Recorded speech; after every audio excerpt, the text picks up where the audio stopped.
رب العالمين، الصلاة والسلام على رسوله الأمين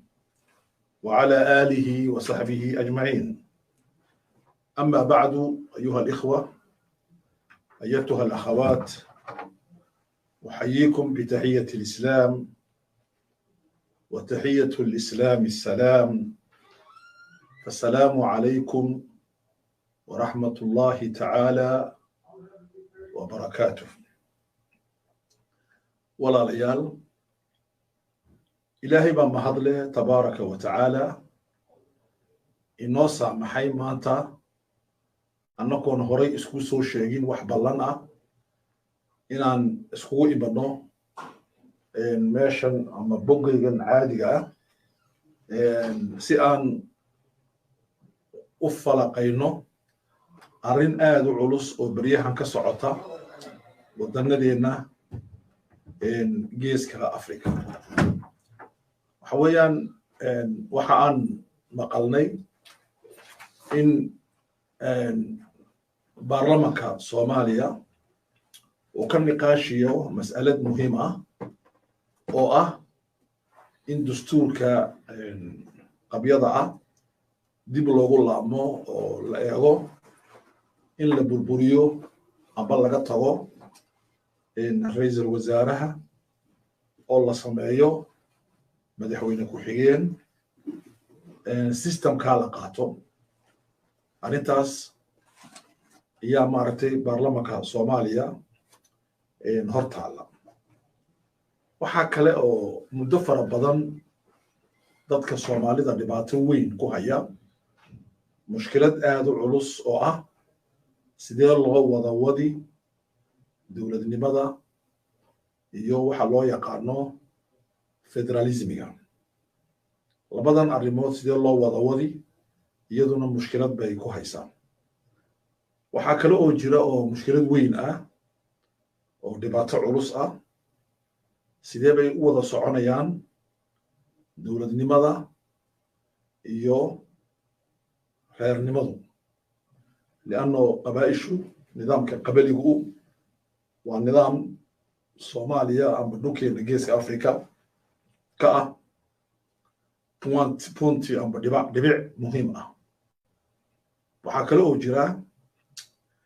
Djibouti waxaa mar dhoweyto la isku rogrogay oo la kala diray maamuladii gobollada iyo caasimadda magaalo madaxda. dad fara badan waxay ka hadlayaan sida loo kala diray inay ahayd azmo ka imatay nacayb iyo jacayl. qaar kalena waxay ku macnaynayaan inay tahay azmo qabiilnimo oo dhinaca qabyaaladda ku salaysan. qaar saddexaadina waxay ku macnaynayaan in ay salka ku hayso sidii loo qaban lahaa barnaamij siyaasiya oo la soo wado oo ah Ismaaciil Cumar Geelle haddii uu maamulka ka tago in la diyaariyo dadkii diyaarin lahaa systemka soo socda oo salka ku haya maktabka ama xafiiska ra'iisul wasaaraha. waxaa jira dood aad u fara badan oo Ethiopia ka socota oo laga niqaashayo mas'alad weyn oo la yidhaahdo mas'aladda ah dowladda dhexe iyo dowladahan federaalka oo qawmi ah oo ilaa 9 ah sidee loo wada wadi karayaa. iyadana problem weyn baa ka jira dhinaca Ethiopia. Suudaan waad aragteen mushkilad Cumar al-Bashir uu ka tagay oo diktaateeradu intay sii sameeyaan ummadda ay uga tagaan iyaa qarxday. kadib markii ay qarxday mushkiladaasi waxa uu ku dambeeyay dagaal weyn oo dhex mara laba ciidan oo midig gacan ku rimis been uu yahay midna uu ciidankii wadaniga yahay. dagaalkaasi wuxuu keenay in su'aal weyn ay dhalato oo ah dowladdu maxay tahay. Suudaan dowlad bay ahayd mise markii horeba dowlad ma ahayn. waxaad ogtihiin Eritrea 30 sano waxaa dul fadhiyo oday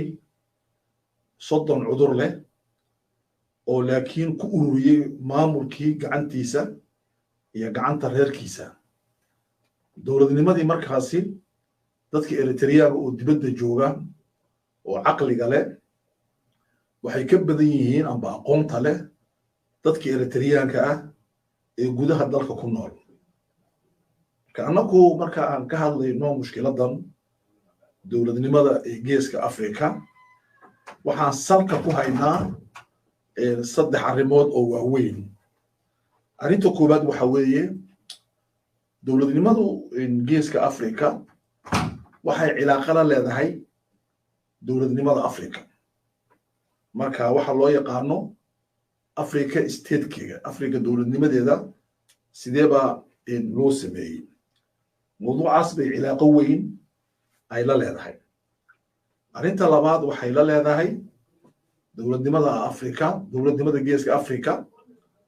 barwaaqada geeska Afrika taala waxaad ogtihiin geeska Afrika wuxuu ku jiraa meelaha dunida ugu hodantinimo badan hadday tahay waxyaalada dabiiciga ee nature-ka ah hadday tahay beeraha hadday tahay xoolaha iyo haddii ay tahay badaha haddii ay tahay meesha uu geeska Afrika dunida kaga yaalo marka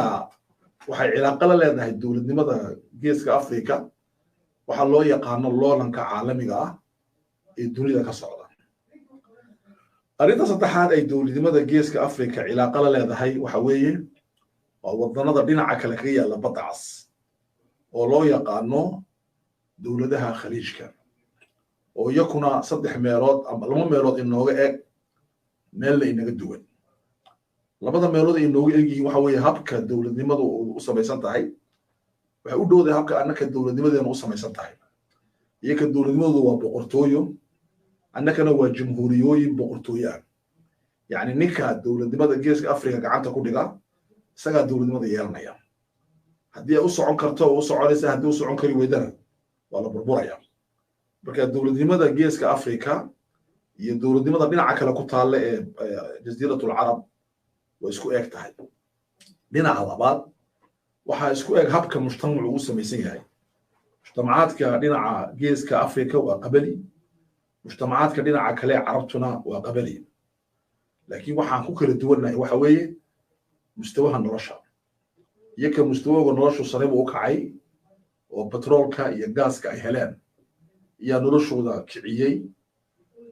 nicmada bay heleen oo iyakana ku ah niqma haddana ku ah cadaabna ku ah annaka dhinaceenna weli xoolaheennii ilaahay ina siiyey kuma aanan guulaysan inay inoo soo baxaan amba ay dowladaha iyaka u soo saaray ay noo soo saaraan amba si kale haddaan u dhigno annaku ma aan garan saan u soo saari lahayn marka annaku waxaan ku nool nahay faqri mudqica oo aad u weyn iyakuna waxay ku nool yihiin qaarkood faqri iyo qiimo isku jirta oo aad u qurux badan maaragtay u sarraysan sidaa daraaddeed waxay ku xidhan tahay mushkiladeenna geeska Afrika dowladnimadeennu waxyaala dhinaca kale ka dhacaya walidaalika François Mitterrand dowladdiisii markii uu qaban jiray shirarka geeska Afrika wuxuu oran jiray geeska Afrika waxaa ka mid ah Sacuudiga iyo Yemen iyo Cumaan yani uu sukeen wuxuu oran jiray waa wax aanan kala bixi karayn waa istaraatiijiyad markay loo fikirayo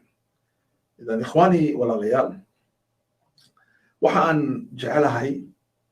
inaan ka hadlo arrimaha noocaas ah laakiin aan uga hadallo si fikri ah waxaan rabnaa dadku waxaa la dhahdaa waa laba nooc inta badan waxaa soo jiidata dhacdooyinka waa dadka caamada ah waa dadka nolosha maaragtay almafcuulu bihi nolosha lagu dul wado amba dadka maaragtay nolosha aan macnayn karin inta badan waxaa soo jiita caalamul axdaas maxaa dhacaya waxaan dhacaya muxuu yahay suudaan dagaal baa ka dhacaya bas markay dhegaysanayaan xamidati iyo nin la dhahdo burhaan baa isdiraya kee baa maaragtay dagaalka ku gacan sarreeya kee baana ku gacan hooseeya problemkaaba iyaka haysta okay Soomaaliya waxaa ka dhacaya wixii lagu diidanaa ninka la oran jiray Farmaajo oo ahayd inuu dowladdii urursaday mid la mida xasanna u wada iminka marka maxaa dadku waxay eegayaan waxan muxuu yahay laakiin anagu waxaan macnaynaynaa waxaan tagaynaa manhajiyad kale oo ah waxaan wixii keenayay baan sheegaynaa maxaana xala baan leenahay marka waxaan ka hadlaynaa crisis-ka dowladnimada afrikaanka haysata dowladnimada geeska afrika haysata soomaaliya maxaa haysta waa crisis Djibouti maxaa haysta waa crisis waa crisis waa azma waa dhibaato waa problem waa mushkilo maxaa markaa la rabaa waxaa la rabaa in la sameeyo waxa loo yaqaano diraasaad fara badan ayaan haga ku hayaa qaar waxay ka soo baxeen jaamacadaha maraykanka qaar waxay ka soo baxeen ingiriiska qaar waxay ka soo baxeen talyaaniga iyo faransiiska qaar waxay ka soo baxeen jaamacadda alqaahira iyo maraakiista qaahiro ku xidhan ee afrika daba gurtay maraakiis weyn bay leeyihiin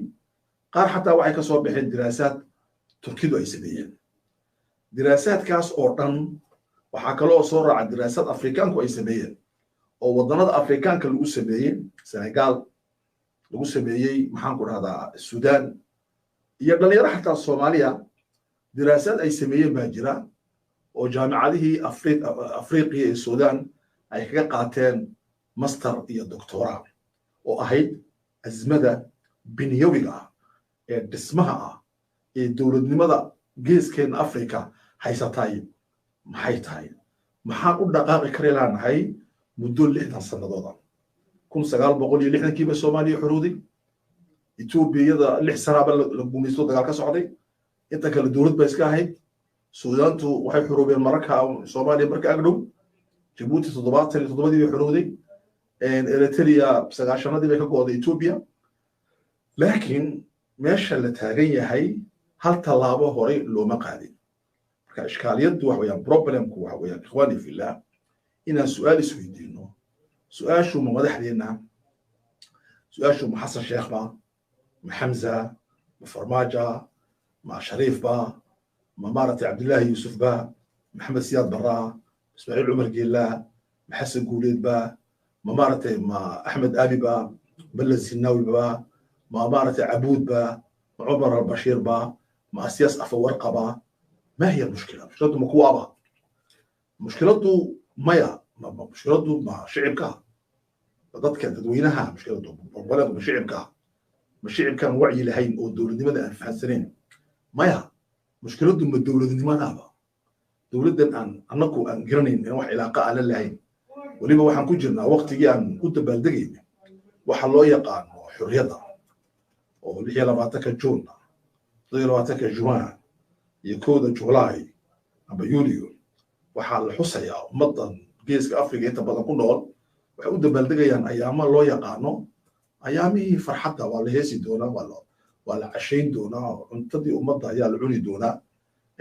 adduunka oo dhan baa safaaradaha laga dhigi doonaa xaflado laakiin su'aashu wax weeyaan muhiimka ah ma dowladaan leenahay oo man xurun horta waa su'aal adag oo mucaqada laakiin waa su'aal xaqiiqi weeyaan oo inaan isweydiinaan u baahannahay marabo inaan caatifada ka hadlo jacayl iyo nacayb siyaasaddu ma taqaano waxaan waa jecelahay iyo waxaan waa nacabsanahay siyaasaddu waxay taqaanaa macaayiirtu waxa weeyaan wax formula oo lagu eego wax maxaa aan ku garan karnaa inaan dowlad nahay iyo inaan dowladahay maxaa caddaynaya in geeska Afrika weli dowladnimo ayna ka dhicin maxaa yaala wax aan dowlad ahayn laakiin u eg dowladnimada iyadana ma sheegana haddaba walaalayaal waxa weeyaan dad fara badan oo culimo leh aqoonyahan leh siyaasiyiin leh waxay ku mashquulshan yihiin dhacdooyinka yoomiga ah yani shalay waxaa lagu mashquulshanaa maxamed farmaajo maantana xasan sheekh berito horena ka ku xiga waqtiguna saan buu u socon doonaa annaguna waa dhiman doonaa jiilal kale iman doonaa kuwaasna saan buu hadi doonaan way dhiman doonaan generationa kale iman doonaa saas buu hadi doonaan way dhiman doonaan boqolaal sano saasaan ahaan doonaa wax isbedelayna kuma dhacayo ilaa aan istaagno oon isweydiino su'aasha ah dowladnimada aan rabno waa dowlad soo eg maadaan nuriid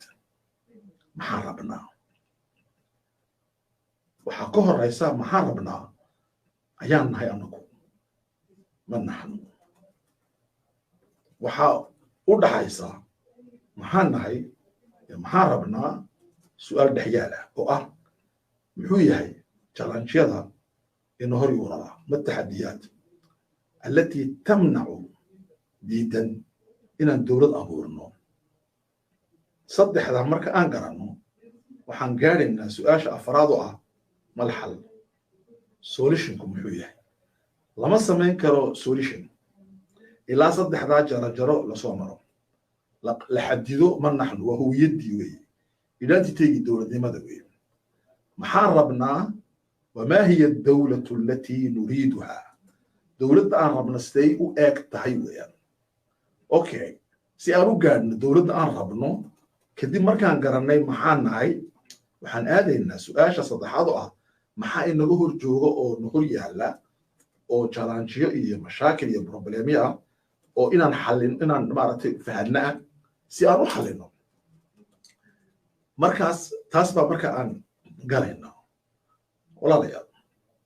waxaa ka jira geeska afrika dowlado fara badan marka kenya lagu daro waxaa ka jira ilaa iyo waxaan ku tilmaami karno 6 dowladood oo muhiim ah 6daa dowladood waxay ku shirayeen qabla usbuuc amba usbuucii dhaweyto magaalada Djibouti magacooda waxaa la yidhaahdaa IGAD waa urur loo sameeyey inuu la dagaalamo tasaxurka dadka maaragtay abaaraha fidaya iyo burburka ku imanaya dhulka ee burburinaya naajarkii iyo dabeecaddii in laga hortago ayaantii ururka la sameeyey gobolka u fiicnaa laakiin maanta ururkaasi uu jiro wax ka badan 2 sannadood 30 sano wax ku dhow ma jirto wax uu qabtay oo nahayn sadaqad uu weydiisto dowladaha caalamka iyo in uu mashaakilka xalliyo siyaasiga ah uu ka baxay mashaakilkii dhexdooda yaalla ee ahaa in laga hortago abaaraha marka waxa weeyaan dowladahaasi waxa weeyaan intooda ugu badan waxay yidhaahdaan culimmadu waxay nool yihiin marxalatul hashaasha hashaashadu waa maxay dowladda waxaa loo qaybiyaa 2 shay dowlatun salba dowlad adag iyo dowlad fragile oo burburi karta hasha daciifa marka ay dowladdu hashaasho gasho ay jirecdana dowladaheena aan iminka hor joogno waa Djibouti waa Soomaaliya waa Ethiopia waa Sudan waa Eritrea waa Kenya waxaa la yidhahdaa waxaa loo qaybiyaa 2 marka ay ka hadlayaan culimada siyaasaddu waxay dhahdaan waa duwan hashaasha oo hashaashada haysata faraajilnimada iyo jileeca haystay uu sarreeyo waxayna yidhahdaan waa 4 dowladood waxa weeyaan Soomaaliya waa 1 Ethiopia waa 2 koonfurta Sudan waa 3 waa ilaa markii hore iyo Sudan waa 4 afartaa waxay dhahdaan hashaasha qawiya haysata yacni burburku wuxuu ku xidhan yahay daqiiqada yar sida Sudan ku dhacday ama markii dhaweyto koonfurta Sudan laga badbaadiyey amba Soomaaliya ay tahay iminka amba si kale u dhigo waxa weeyaan dowladahaas oo dhani hashaashadoodu waa qawi Ethiopia waa tii ay jabhaduhu soo gaadheen xuduudda caasimadda 200 kilomitir u soo gaadheen ciidamadii Tigray waana wax soo noqon kara waa qaabilatun lilcawda mar labaad way soo noqon karaan dagaalada Ethiopia saasay qabaan culimada siyaasadda dhammaantood okay maxaa dhahay dowladaha waxaa dhahdaa faraajilnimadoodu ay sarreyso geeska Afrika waa 4 wadan waxaa dhahdaa dowladaha hashaashadoodu ay dhex tahay waa Djibouti Eritrea iyo Kenya waxaa dhahdaa hashaashay qabaan laakiin waa wasat maana aha qawi maana ahana daciif laakiin waa dhex yani burburkoogu waxay yidhahdaan waa 60 ilaa 65 boqolkiiba halka ay kuwa kale 80 ay ka yihiin ilaa 75 ay ka yihiin boqolkiiba marka arrintaasi waxay keenaysaa maxaa keenay inay dowladahani fragile ay noqdaan maxaa keenay inay dowladaheenu burbur geerka ay u saarnaan karaan waxay leeyihiin daraasad lagu sameeyey الدولة الفاشلة في إفريقيا دولة فشلان في أفريقيا وحاجرة دولة نربع فشلا مالي حل وحا كان يا وماشي على نص عضوات ويان وضوطة دليرة رير جيبوتينا عن كم مغلو دليرة صوماليا عن كم مغلو كو إثيوبيا سكرا وغا مغلا وحا كيسانا يا وحويان إلي دولة فشلانتو أما أي نقطة دولة فاشلة أو عاشقين كريم أفر سبب هو عن نمبر 1 دولة أن هيسنو دولة أن سمينا معها waxay nasiiyay isticmaalkii maartay nagumaysanay ya dawladdan sameeyay anaguna maxaa sameynay taqliid waan ku dayanay laakiin ma tadwiirin wixii uu noo keenay ma aan tadwiirin tadwiirku waa maxay evolution kuma sameyn ma kubcin evolution kuma sameyn waxay ka dhigan tahay iskuma aan dayin inaan laba arrimood ba ka hagaajino inaan dawladnimada u ekaysiino oo dhinaca dawladnimada u kacno iyo inaan waafajino dhaqankeena iyo idanteegeena aan iswaafajino iyo dawladnimada waa ku guuleysan kari weyn marka dawladda waxa inoogu wacan waa mushkiladka dawladnimada inaga haysata waa buniyawi dhismaha dawladnimada inaga qadaba لأن هذه الدولة ليست لنا أرنتا لبعض وحويان البروبلم ككنيسة في عنا سكول صعنو والدولة ده هي قبيلك قبي برامبر هي سوا عم كشجني إن الدولة دي ما هي قبيلة ما أين ولا سعون كريم وان أوراني وان دهني لكن وان ولا سعودين يا دنا بهم باشجني قبي جوان سكوا أوراني هذا هسنا واسك هسنا لكن حقيقة هو محي دولة أن هيسنو أنك كو هيسنا جيس أفريقيا صوماليا حتى صومالي جوديها بنتلاند سوماليلاند نفترض جيبوتي ومحي والدولة قبيلية والدولة تدكو أي كسليان قبيل أم برير با هيستا أم برير مع الدولة دوسلي marka waxaa jira waxa uu bixiyay nin baaxisa oo cilmi baaris siyaasadeed ah wuxuu u bixiyay الدولة المبتلعة والدولة اللقاء دولة اللقاء ويا لقي دولة قبيل كيف اللقاء هذا يمكن دولة جيبوتي تودون تراهدين واحد ugu tagaysiin 3 meelood waxaad ugu tagaysiin meel la yiraahdo aqalka Haramuus bay dawladda ka dhaqdhaqaa lacagtii dawladdu ay lahaydna aqalka Haramuus ku yaala madaxweynaha gurigiisa maamulkiina halkaas u yaala oo dawladdu isaga laqay isagana waxa dawladda la ilaaliya dad la dhashay oo la reera yaa la ilaaliya marka dadka kale waxay leeyihiin dawladda aan ku malihin dad baale marka dawladdu maxay noqotay maanta waxaan aad ula yaabay qolada suuq oo arkay maalin dhaweyso suuradda koowaad waxay ahayd madaxweyne giilo oo shir ku jira oo gabadha uu dhalay ay la fadhido oo shir caalami ku jira waxaan arkay madaxweyne xasan sheekh oo shir fadhiya oo gabadhii uu dhalay ay la fadhido su'aal baan isweydiiyay badan waxa weeyaan ismaaciil isaga lama weydiine xasan sheekh baa la weydiiyay wuxuu yiri ووطنية كان لم يتعي ذات عيال كيبو أوكي وسؤال مهم حقوق الوطنية إليه لكن وحاجة قوانين تاع دولة دي مدى الوحكمه قانون لا ينحضر لو ما استعمال حق صحن حق إلهي كسيي أود وما استعمالي كرتي الصحن وحكم إذا صدحنا لو استعماله توظيف العائلة والأقارب للدولة إن الدولة ده شقة سياسية dhinaca sare reerkaaga iyo qaraabadaada waa system burburinaya dawladnimada waana ta la yiraahdo waa in dawladda iyo reerka kala saaro marka waxyaalaha dawladnimada Afrika gaar ahaan geeskeena Afrika burburinaya waxa kamid ah waxa isku xidhan qabiilka iyo dawladda waxayna isku xidhan yihiin si binyawi ah dadku ay u fahmayaan inay tahay wax uu madaxweyne sameeyo amba wasiir iska sameeyo maaha وسيستماتيك ويان والله اسكو خيراي marka la isku xiray bay si kaleba ma laba sameyn kara ilaa la isbedel oo dhaco dhinaca maskaxda ah waa inay dadku aqliyan isbedilaan hadii ay isbedileen dadku yaabay waxay ku leeyihiin maxaa la sameyn karaa kana uu sameynayana waa sameynaa waa systematic waa binawi waa manhajiyan baa la qaldan yahay nidaamka qaldan nidaamkaas u samaysan marka taasina waa midda labaad weeyaan qabiilkii iyo dowladdii waxaa jira problem had iyo jeer aan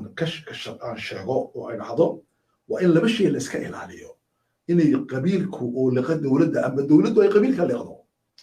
ambase in qabiilka la siyaasadeeyo amba dowladda la qabyaaladeeyo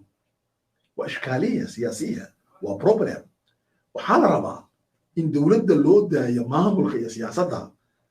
qabiilkana loo daayo habkan ijtimaacigu ilaahay u abuuray oo aan siyaasadda la gelin marka laa yusayas alqabiila laa tusayas alqabiila qabiiladda lama siyaasadeeyo waxaa la siyaasadeeyaa wax weeyaan waa dowladnimada siyaasadda marka waxaan waa la isku laaqay marka azmada ugu culus ee haysata waxa weeyaan mushkiladda ugu weyn ee dowladnimada haysataay waxa weeyaan waa waxa aan u naqaano ikhwaani fillah ee labaadi waa xiriirka ka dhaxeeya siyaasadda iyo qabyaaladda marka arrinta labaad ee dowladnimada haysataay waa taa weeyaan bismillah arrinta saddexaadii waxa weeyaan ikhwaani fillah maaragtay dowladda faashil ka dhigaysa geeskeena africa waxa weeyaan waa waxa loo yaqaano xiriirka ka dhaxeeya xoolaha iyo dowladda almaal wasulta باورك دولة معها وباورك السلطة ومحا وباورك قفكم مركو باورك ترو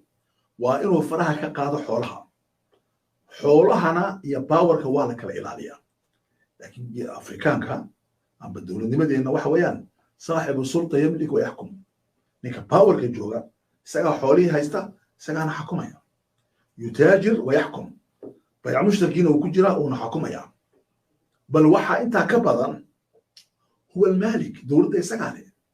جسوي لتا انا الدولة انا وحا انا هاي الدولة دي الدولة لتا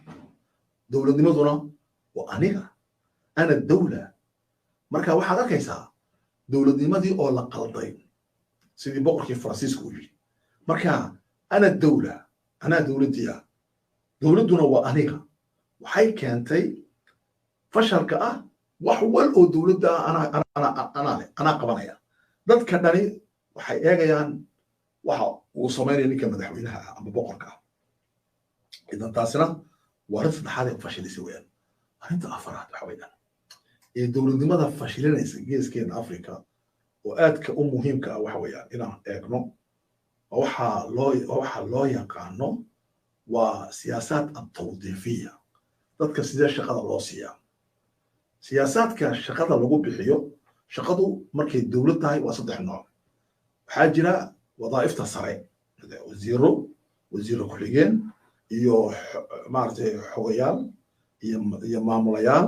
xafiisyo gobollo waxaas oo dhan waxa yiraahdaa waa kuwa sare kuwa dhexe normalka ah kuwa dhexe waxa loo yaqaanaa waa shaqaalaha dawladda ee jooga meelaha muhiimka ah sida maaliyadda arrimaha dibadda arrimaha gudaha gaashaandhigga mukhaabaraadka dadka u shaqo tagaya saddex ugu dambeyn wax weeyaan dadka hoose waa shaqaalaha dawladda kama hadlayna shaqaalaha sharikaadka ee qofku iska leeyahay ee wuxuu doono ka yeelay iyada nafteedu waxay u baahan tahay siyaasad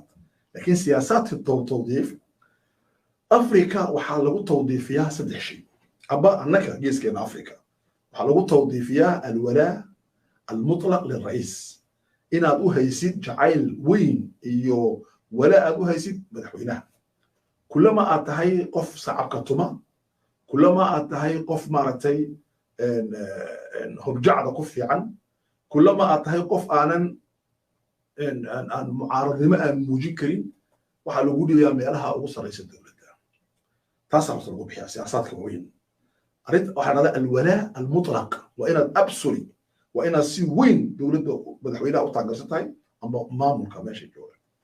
أنت لبعض وحلقوا بحياة التوظيف القبلي غير ما لقوا بحياة غير نموذجنا وصدح النوع وقرابة عمومية غير نمو خؤولة أبتنمو سهل جعل نمو دولة مركز لقايبين أيو وحلقوا قايبيا سيستم كبر وقايبيا حتى دولة الإسلام كحديث الدنيا وأبو ذر وخدي عثمان بن عفان بكمل أحد marka dawladaha maanta waxa la gaaray in arinta laga ilaaliyo waan sheegi doonana arrinta saddexaad ee dowladnimada geeska afrika dominaysa anu kama hadlaya maaragtay sheekooyinka caadiga iska yaaleen naqaana maaha limaada maxaan u dhaqaaqi laanahay wey waxaa lagu bixiyaa wadaa'ifta waxaa lagu bixiyaa masaalix anteres waxaa la kala gataa mashaariic matalan nin baan ku dhahaya anigu waxaan ahay wasiirka arrimaha dibadda gabadh gacalka ii qaad shaqo meesha qor annagu qofay soo dir waan kuu qorayaa waxaa laga dhigay dowladdii masaalix mutabaadala wax dowladda la isweydaarsanayo yacni marka saddexdaa shay waa walaa siyaasi waa tawdiif qabali iyo tawdiif maslaxi waxa weeyaan waxaa lagu qaybiya dowladda waa sidaa yaa ila socda matalan soomaaliya ka soo qaad yaa ah maxaan ku dhahdaa dam jadiid yaa ah baa lagu qaybinayaa dowladda okay yaa farmaajo naca waa lagu qaybinayaa yaa ila soo shaqeeyey waa lagu qaybinaya amba tawdiif qabali amba tawdiifka saddexaad oo ah masaalix la isweydaarsanayo somaliland waa sidaas oo kale jibuuti waa sidaas oo kale taasi waa midda koowaad weeyaan waxyaalada maaragtay burburiya taabaa ka mid ah afaraad wey waa si afaraad marka waxaan soo sheegnay afar sababood oo asaasi ah oo dowladnimada duminaya oo ka dhigaya dowlad faashila dowlad fadhiid ah faashila macnaheedu waxaan waa fadhiid fadhiid waxay ka dhigan tahay waa waxa keenaya farajiil in dowladdu hash wax aanan qaabila lilfashal qaabila lilzawaal inay dunto iyay aqbalaysaa okay ikhwaani fillah waxaan maanta hor joognaa waxa weeyaan arrin muhiim ah arrinta muhiimkii waxa weeyaan problematic waxa loo yaqaan ishkaaliyadda problematika dhismaha dowladda ee dowladaha fashilmay dowladdu markay fashilanto haddii la rabo in dib loo dhiso maxaa la sameeyaa waxaan rabnaa waxa weeyaan waa inaan xuluul doono moogtahay waxaa la sameeyaa saddex arrimood bay soo bandhigaan culummada istaraatiijiga number one maxaa ka ah number one waxaa ka marka ay soo bandhigayaan waxaa lagu laamaa dowladda markii hore maxaa dumiyey oo fashiliyey waxaan odhanay binaau dowla dowlad sidee loo dhisaa dowladaha fashilnay marka anagu waxaan muttafaq ku nahay soomaaliya way fashilantay waa muttafaq baan ku nahay xafidaa barre kadib dowlad soomaaliyeed ma jirto waxaan wax la kakabayo jabuuti dowladdu waa faashil waxay fashilantay dagaalkii markuu dhacay fruit waxaa iminka jiraayey waa harig dadka la hore wado weeyaan laakiin dowladdii france lagu soo dhisay xasan guuleed iyo axmed tiini ay soo dhiseen ay jabuuti keeneen way burburtay okay dowladda maxaan ku dhahdaa ethiopia mala zanaawi kadib way burburtay anagu waxaan arkaynaa waa harig wax noor yaalla marka dowladnimada burbur baa ku yimiday maadaama uu dowladnimada burbur uu ku yimiday su-aal baan isweydiinaynaa su-aashu waxa weeyaan ikhwaani fillah inaan isweydiino sidee dowladnimada markay fashilanto kadib loo dhisaa waxay dhahdaan culummadu saddex arrimood baa la maraa kow waxaa la maraa waxaa la saxaa wixii dowladda dumiyey amba dowladda burburiyey amba dowladda fashiliyey amba dowladda ka dhigay faraajil hash ka dhigay adduunul hashaasha maxaa keensaday hashaashada afar shay baan soo sheegnay soo maha tii baa la diraaseeyaa oo meel la dhigaa oo la dejiyaa manhajiyatu tasxiix seen u saxnaa haddii sidaa la samayn waayo dowladnimadu ma saxsamayso waa ku celinaa wuxuu idhahdaa einstein ninka mufakirka weyn ee maaragtay cilmiga maaragtay physics-ka iyo ku takhasusay culumta wuxuu idhahdaa dariiqii aad ku fashilantay ood dib u martid si aad u gaadhid natiijo ka duwan resulta amba natiijo ka duwan tii aad markii hore gaadhay waa madaxa laga hayaa waa jiran tahay madaxa ka bugtaa dariiqii ashale martay ee qaldanaa ha ku marin mar labaad ha ku celinin bedel saa u samayso u bedeshid maxaan rabnaa markaa ikhwaani fillah waxaan rabnaa in aan dejinno mashruuc la yidhaahdeen mashruucu binaa'i dawla inaan dhisno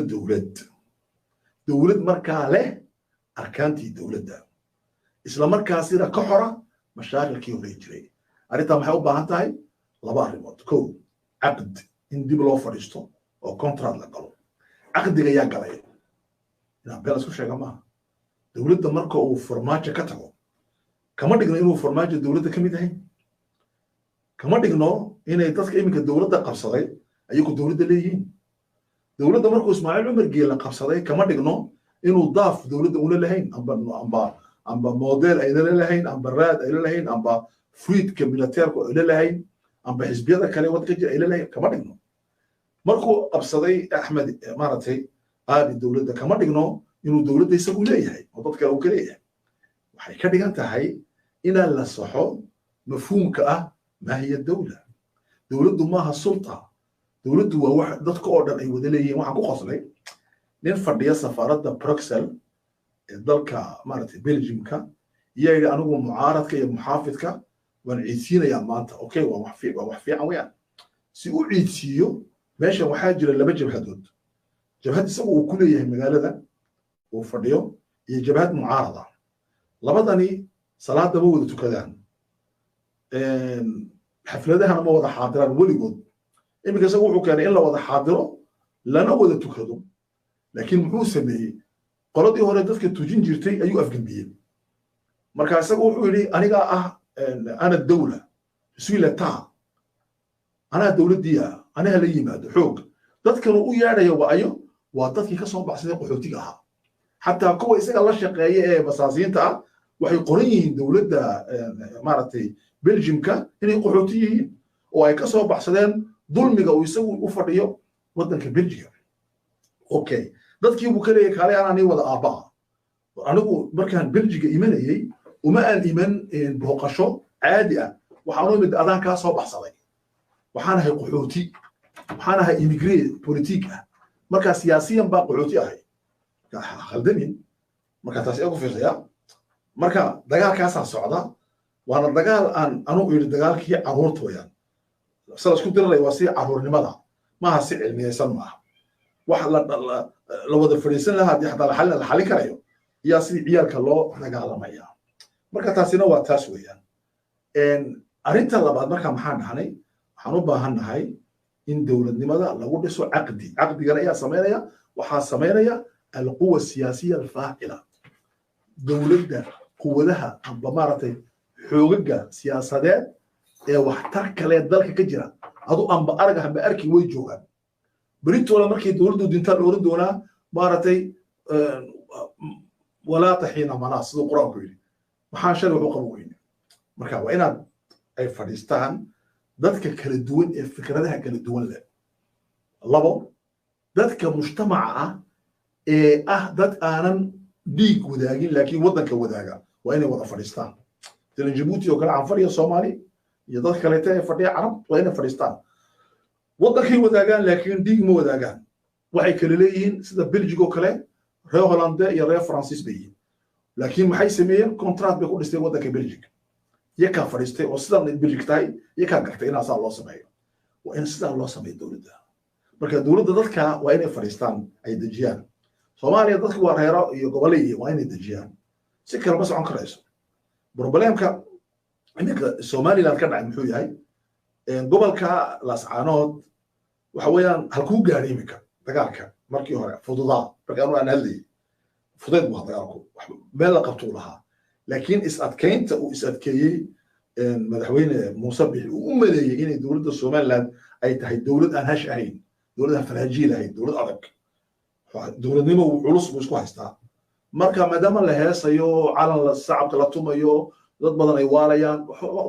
maxaa keentay ninkii la barnaamijka xukumayay inuu iscasilo dhacdo ama dadkeegii waraacay dadku waa hash weyn dadku waa faraajiil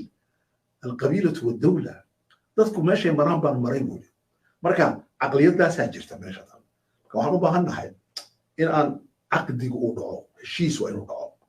waxaa dhammaan dowla alxadiisa l'état moderne dowladdan xadiiska ah wax kale laguma dhisin waxaa lagu dhisay wax qoraate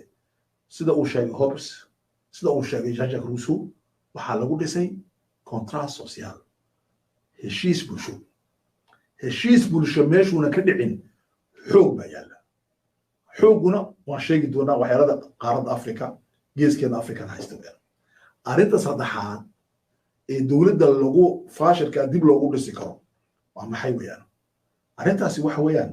in la dejiyo qawaaniin la tafciili karo قوانين لا تطبقها معها قوانين لا اسكو قرقريو او قروح بدن لذلك waxaa dhahdaa Afrika waxa yaala waliba Djibouti iyo Soomaaliya iyo marka shirarka galeno xeerar fiican baan qornaa afdal القوانين baan soo qaadanaa waa qornaa لكنها غير مطبقه wax la hirgelinay maaha wax la iska qorqorayo si fiican baan qorayna لأنه waxaan waafajinaynaa u fiirso maaha danaheena waxaan waafajinaynaa dowladaha loo yaqaan doonateerada shuruud bay leeyihiin dowladaha gargaarka bixiya gaar ahaan Yurub gaar ahaan Amerika waxay leeyihiin wax loo yaqaano shuruud bay ku xirayaan dimuqraadiyadda mujtamaca dimuqraadi xukun ma jira wanaagsan maamul wanaagsan ma jira maaragtay shafaafiya hufnaan ma jirta waxaas oo dhan bay ku weydiinayaan anagu markaa maxaan qoraynaa wax fiican baan qoraynaa oo u geyno laakiin waaqiceena kama jirto marka sidaa daraaddeed waxaan rabnaa inaan xeerasha aan qorayna ee wanaagsan inaan tafciilino maxay tahay inaan nolosha gelin karno inay socon karto ayaa muhiim jiddan marka saddexdaa arrimood waxay u bixiyeen aqoonyahanka waaweyn siyaasaatu binaa dowla faashila iminka Soomaaliya soo qaadana Soomaaliya waa dowlad fashilan weyn ma fashilantay maaha iminka fashilan tahay madaxda Soomaaliduna waxay ka shaqeynayaan inay sii fashiliyaan inta yar fashil ka hadhay fashilkii inay sii fashiliyaan sababtu waa maxay waxaan u fahansanahay dowladnimadu labadii arrimood ee iminka dib inagu dhigay waxaa jira kitaab amba buug baa jira waa buugan waxaa qoray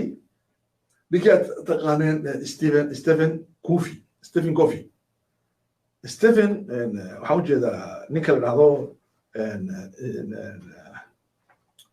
kusoo dhaweey maaragtay waxaan ku dhahdaa si fiican loogu arko okay buugga waxaa qoray Stephen Covey English buu ku qoray afafka waaweyn waa lagu turjumay waa buug muhiim ah buug ano bahashan hayo waa French isagoo ugu qoray buugga English alxamdulillah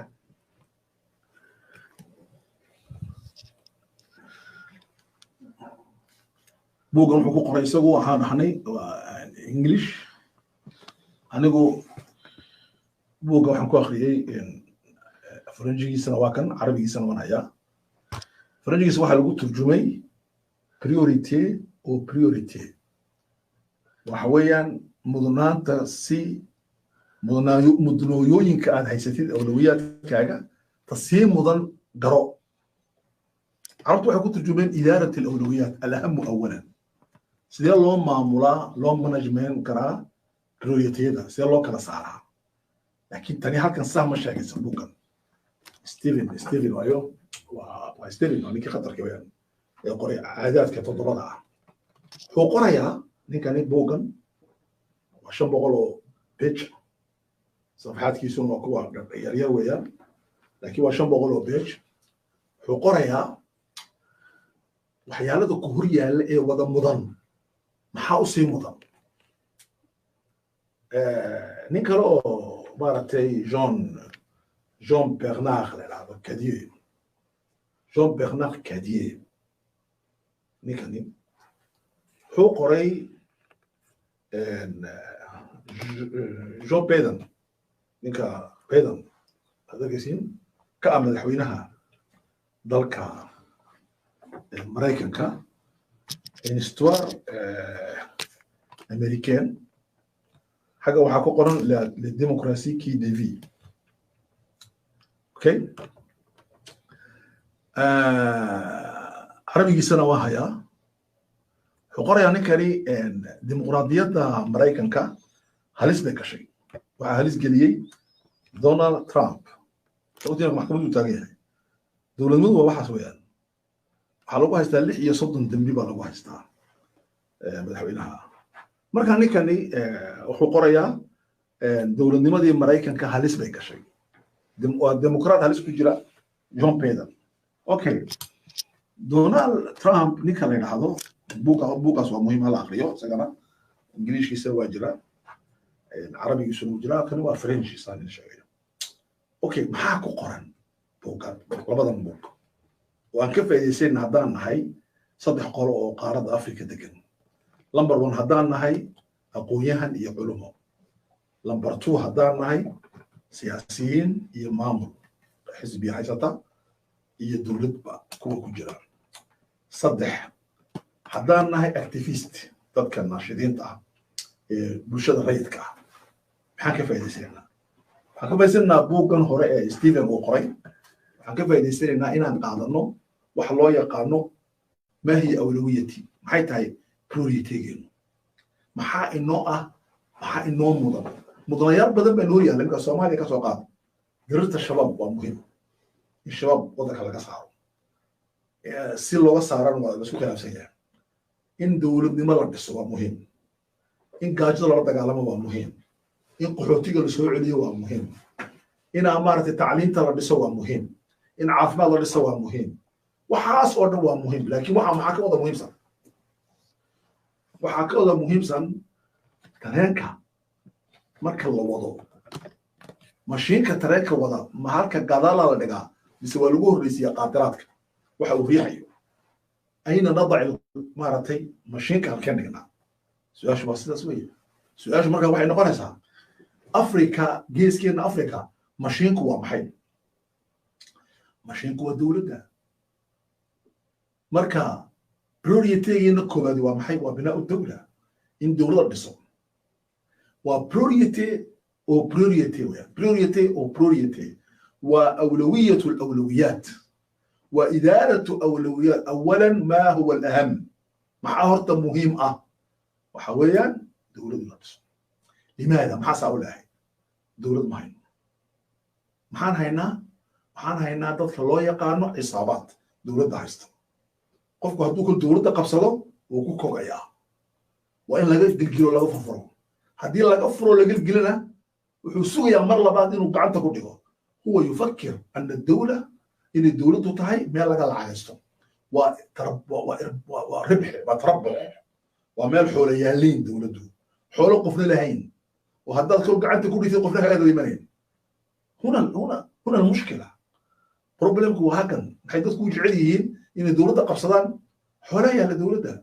حولها النهضة النملة هذا كل قعدت كل شيء ولي واحد يسمع إذا ما الحل وحلا إن الدولة قبصتين هذا قبسان كريم ويدنا إلى أجوتين هذا أجوتين كريم ويدنا إلى كباوستين هكذا يفكر الإنسان في أفريقيا أفريقيا أساسه فكرية لماذا؟ لأن ما أرى واحد هذا الدولة ربط إني شيء دولة دي ما أرى سأشغل نفسه قف مركم أمريكان جو كندا جو فرنسا جو إنجليز جو دولة مو بهنو حب بهنو مرادو مو شقيستو لأن الدولة وين سمتها دولته هو شيء كوجرتها وحسوسنا يا دولة دي ماذا ما أنت قدر يوقف دولة دي ماذا ولا isaga u diraya ninkan halkan fadhiyo iska shaqaysanaya wuxuu leeyahay dawladii yaa ku wadi karay hebel baa ku wadi karay foodku ku soo ridaya codku soo siinaya bis وهكذا بكل بساطة وحال دسي دولتي بقى دسي بركة إخواني في الله بناء الدولة ومهم لكن دولتنا وحا إنه هرجوغا وحا ويان وعقلك الدولتنا فهسنين وعقلك الدولتنا فهسنين دور ما منتو بيزيد نغير دولة waxay ka sheekeynayaan dawladda iyo reernimay say isku laaqayaan aad fajacaysaa لا يا إخواني في الله دولته قبيل maaha qabiilku dawlad maaha uuna dumiyaa waa طاعون qabiilku qabyaaladu waa طاعونka dawladda hadduu wadan daacuun ka dilaaco malaayiin baa dhimanaysa waa kolera weeyaan waa وفيريس الدولة قبيلكو لا نريد إن المرض أفكرنا قبيلة الدولة إن دولتنا اللي قبيلة دي وإن مسكحدين وقبيلة دي سنة أنكو الآن لأننا نعيش في مرحلة القبيلة لكن محررة هنا عقليا نتكلم كل يوم لذلك أنا قبريها دنبي محاضرات كيغا دروس تيدا قرال كيغو كما شقايا وحلو يقارنو إن أودتك وحي كهاليا عن كهالو حمدون دونا ما الغايب ما حينا مقن ما المجهول محن جاهل كنا هاي ما المطلوب محاربنا أين المخرج ما المخرج هكذا بعنا ما الحل سوري شكوى محي سوري شكوى ما هو عنهن مركز تاسينا وتاسويا هذا بإخواني في الله كريسس كالدولة دي ماذا أفريكانكو سيدان أقبحنا دولة الفاشلة وحنوبها هاي وحي عن دولة الفاشلية هنا فهنو وأفرتي أهلا سو شيء قف نوصو بيرو وديبو نقرا لبو حان أورني وإن دعدو waxa loo yaqaano وفيرسو وإن دعدو waxa loo yaqaano كونترات سوسيال العقد الاجتماعي heshiis bulsho أنا saddexaad waxaan dhahnay waa in aan qawaaniin samayno laakiin la dabaqo qawaaniinta waxa ka mid ah in reerka iyo siyaasadda la kala saaro waxaasi saxaabadii baa sameeyey cumar baa sameeyey abubakar baa sameeyey dawla naajaxa ayay جدا جدا جدا وأنا مرة نيجي ابن عمر يا عبد الله يا عمر وحد حمار حوله ما كان لسكو دليل وايد سلطة مالك سلوك الالية أبي هريرة أفر كم أو فرس أولها يا لجوري شيء وكش قصدي سقوا قبل حكمه واليا حان أرجعني إنه بلعبي سياسة لين هذا عمر من أين لك هذا ما تولى لي maalintii la doortay ninka la yidhaahdo muxuu ahaa Erdogan wuxuu soo bandhigay lacagtuu haysto 20 sano madax yahay u fiirsaya wuxuu soo bandhigay xoolaha uu haysto bal maanta hadduu karti leeyahay madaxweyne xasan sheekh soo bandhigo xoolaha uu haysto su'aal weyn ha soo bandhigo ninka la yidhaahdo deni xoolaha uu haysto أحمد مدوبي هصوبن ديجو حولها أو هايستو إسماعيل عمر جيل هصوبن ديجو حولها أو هايستو أحمد أبي هصوبن ديجو حولها أو هايستو هصوبن ديجي أنت اللي قول هي حتى إنك إن أديرك يا مصطفى لهذا وأردوغان إن أديرك رمعة إنه كل هي حولها أو هايستو مركز صدق علاقة بيا لهم هلا يكل هي هصوبن ديجي إنه أنت جا أوليه دول قولي أوليه هاي iyo mishaarkiisa oo ah $5,000 oo uu soo bandhigay 2 jeer in loo biiriyo oo loo diiday in loo biiriyo baarlamaanka u diiday marka $5,000 madaxweyne qaata ka waran $5,000 shaqaale Mareykanka baayada saaxiibanahay yaa qaata $10,000 $20,000 qaata marka halkaas u socdaa adiga waxa laga rabaa inaad soo bandhigto xoolaha wali waxa fiican marka madax noqotid imika soo bandhiga imika nisweynaa سأقرأ إن دولتنا هي إن دولتنا بس ولا لماذا؟ لأن الدولة كلها لك الدولة ده أسكرها وحلا إنه بيقولون كميتها قفك عادي يروحوا في كده سو الدولة ده استوى قاعدين لها وحيا أو عمر بن الخطاب يقول هالكيت كانت حولها صحابة وحسام جري حدوك أركب فرس يروح روح بدن من أين لك هذا؟ ما كان السجيبة حولها أنحدي سجيبة الدولة ده العكتي ده قاعدين ولذلك عمر بن الخطاب أيانتي أمارتي إن حولها وين صحابة كريم علي بن أبي طالب وحكول لي مشكلته وحويان ومدح وناكسن وناق ومدح وناكسن مشكلته مدح حن مدح وناكسن محو كاني لو رتعت لرتعوا ولكنك عففت فعفوا حتى داقي لهيك حولها ويداقي لهيك لكن واسكت دورتي وانا كدور سنادين حير بالك إلالي حيرك إلالي ومحي دولة لعكتيدا ومضاها ومضاها هداد حديد واحد كحنتهاي إن الحدي قف هداد حديد بربلين كسوا وقف لكن حولها ومضاها هداد حديد وحاد كدر انتهاي إن الحدي شانية طبعا لبعتك مليون سومالي ده وحاد حدي مليون كرير جيبوتية وحاد حدي بقول كمليون إثيوبيان كان وحاد حدي أفرتك مليون السودان وحاد حدي 5 مليون إريتري يعني أنت أكلت أموال الناس بالباطل إلهي حوليه وكائلة ليباد سكسي ديسي ولذلك القرآن هذه يجروحك الله بسم الله الرحمن الرحيم الحمد لله القرآن هذه يجروحك الله واستعماله عنينا إن الذين يأكلون أموال الناس بالباطل حولها marka la qaadanayo dadka baadilka ku cunaya islaamku ula dagaalama okay maxaa oran markaa sida dowladda aan dhisi kari lahayd ee quraatay waxa weeyaan inaan garanno maahi awlawiyatuna aniga markaa Soomaaliya awlawiyadeedu maxay tahay Djibouti awlawiyadeedu maxay tahay meel kastoo joogno Soomaaliland meesha doonay dadka mujtamaca isla nool ee meel wada fadhiya priority-googa maxaa u ah kow inay qabtaan maanta wax walba maxaa ka horeeya waxa ugu horeeya waa binaa dawlad ay dawlad dhiso dawlad dhismaheeguna ma suurta galayso bila fikrad marka maxaa ka horeeya dawlad inaan dhisano dawlad Soomaaliya inaan dhisano doonno reer Djibouti dawlad been dhistaan bay doonayaan maxaa ka horeeya fikradu dawlad maxay tahay dawladda fikradan ka haysano بالمعنى الواحد بالصقرة هذا ما هي الدولة إيه صقرة أنت هنا دقيسة كم دقيسة دورو إيه صقرة ما هي الدولة دولة محل هذا ما هتعرفت أي كم بحيان إن علماء ساينس كي political science كنيا لا مسياسة politique كنيا علوم سياسية لا مو بعني تاس حرمنا ما هي الدولة في مفهومنا نحن سيانك دولة وفاسنا فكرة الدولة دولة معي كما خلنا فكرة الدولة أفضل بوحور ربعين الدولة كهلا سوى قرن ما هي الدولة كما حكوا الرأي ما يسمى أوروبيان أنت دولة اسم دولة المودرنة وحائمة فكرة الدولة يا سمي نخبة سمي إليتك علماء سمي سي والله علي ذاتكم مركا وين تطبيقيين ما مونتسكيو يا سمي يا جان جاك روسويو دولة لماذا ما ينسمين عامضوا ذاتك عادي ما ينسمين سياسيين ما ينسمين سياسيين توي براتيكيرون سياسيين توي جعلي هنا قاتان دولة دي وشاقي ميكافيل أو هاي دولة الأمير دولة ضد كواشة بنتا دولة دنا هاينو أفريقيا كوينو تامي يعني يكتعلي ثوى لقي مدي حالة سمية دولة يفصل عنها الناس ضد كلا صاريو ومضي لك لردقيو أوكي هذه الدولة أين يا أخواني في الله مركا محار لي بروبريوتيغا Soomaaliya Somaliland Djibouti Afrika meel ka soo joogno waa maxay waa dhismaha dawladda si aan dawlad u dhisno waxa ka horeeya fikradu dawla in dawladda fikrad laga haysto ma hiya dawla fikratu dawla ya keenaya nukhab ilidka dayanaya ilidku maxay yihiin waa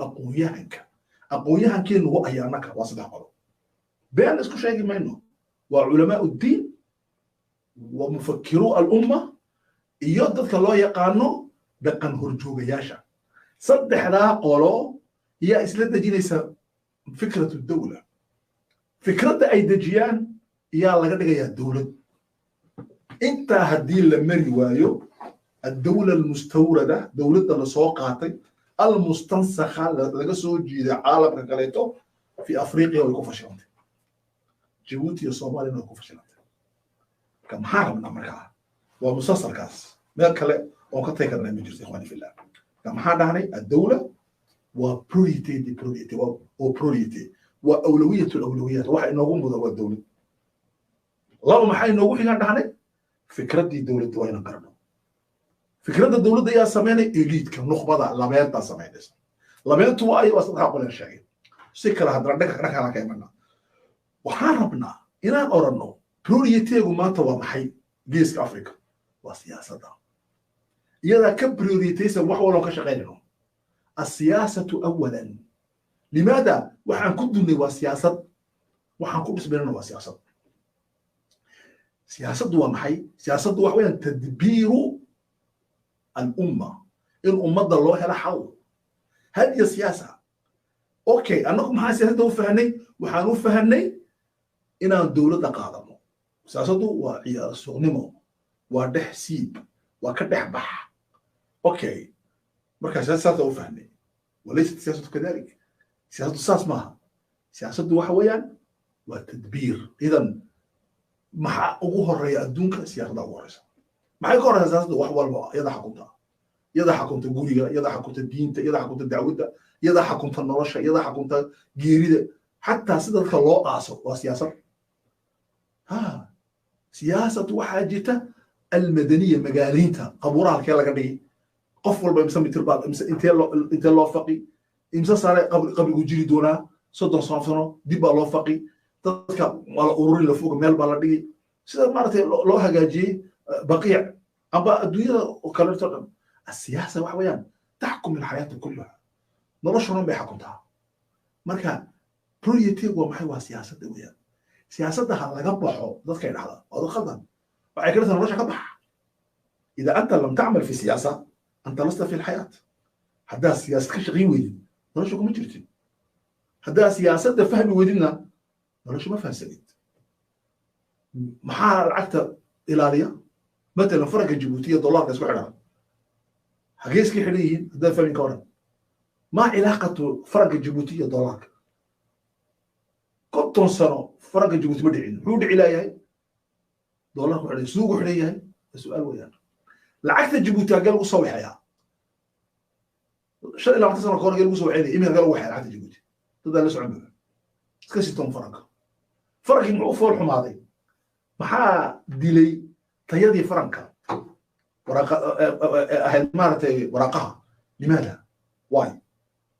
su-aashaan bas weydiiseen limaada maxaa dilay waa muhiim inaan garano siyaasa naqdiya dhada asiyaasa naqdiya siyaasadda lacagta oo laga hadla adduunka akhris badan baa ku sameeyay meediyaha dambeed waxaa jira siyaasa alkhaarijiya mandhood waxaa arkayay wasiirka arrimaha dibadda ee Djibouti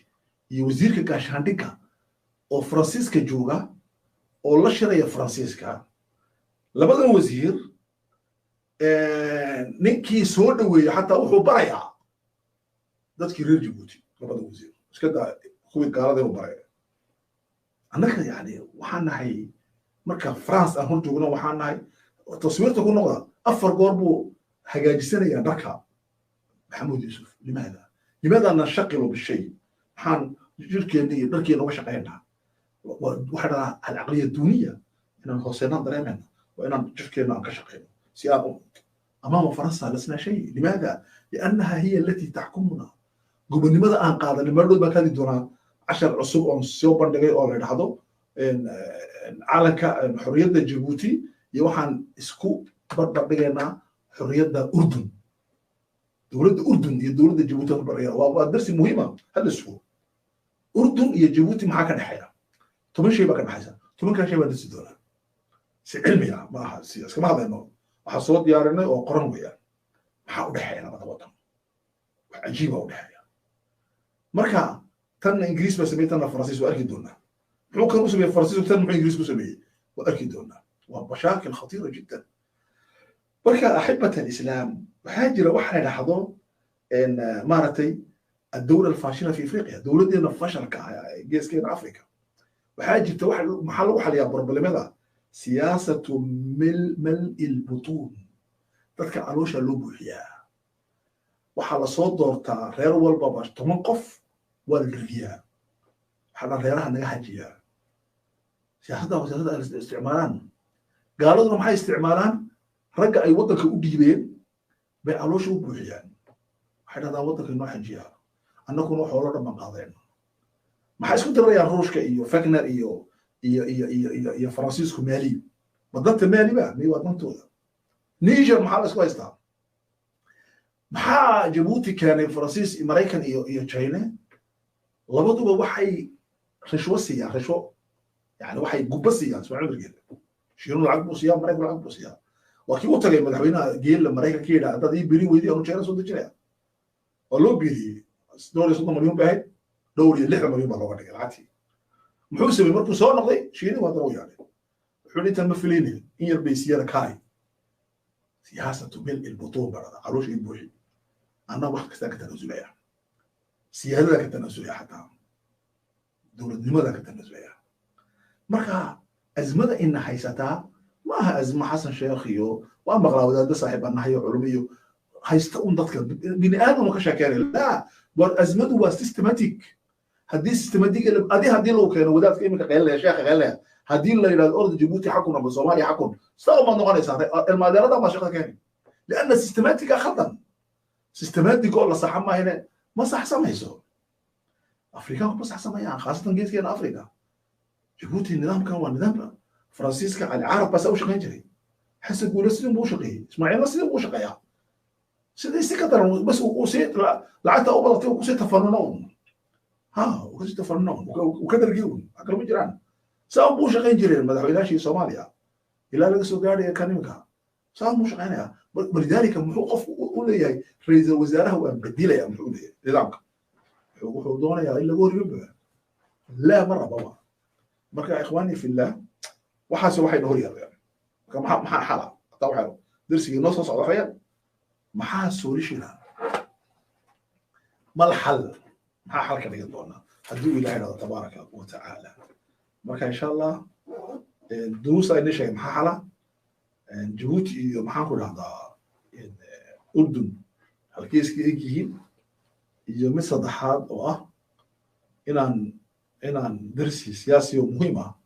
وفكرية وكذا ومارت أنا كذا دونه نظام كسياسي وفي عن صومالي وكيف وفي عن وفي عن نظام كبرلماني فكرة ده مثلا وفي عن نظام كمدحتوي مدحتني مدح بس وفي عن نظام مخلط كان لو كان يكون حجرة فرانسيسكو وقاتل كيف وفي عن صوماليا حتى جيبوتي كيف وفي عن منصوب بريدون إن شاء الله إذا صوصنا قرنوا سيدنا بتقريو السلام عليكم ورحمة الله